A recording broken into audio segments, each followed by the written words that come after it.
In today's video, I will show you how to see your Wi-Fi password using CMD.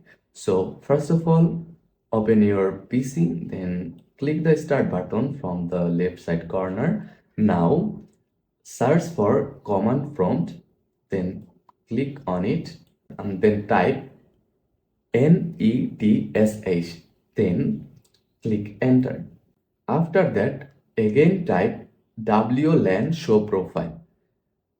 Then click enter. Now here you'll see your user profiles is appear.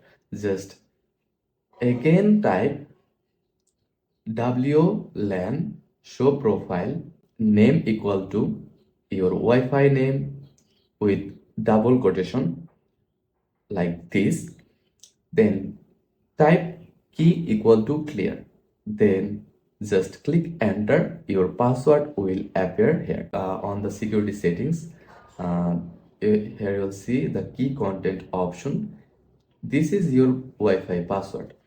Remember that if your Wi-Fi connected wirelessly on the PC, you can find your password using CMD. But if the internet is connected with your Ethernet cable or LAN cable, you cannot see your password using CMD.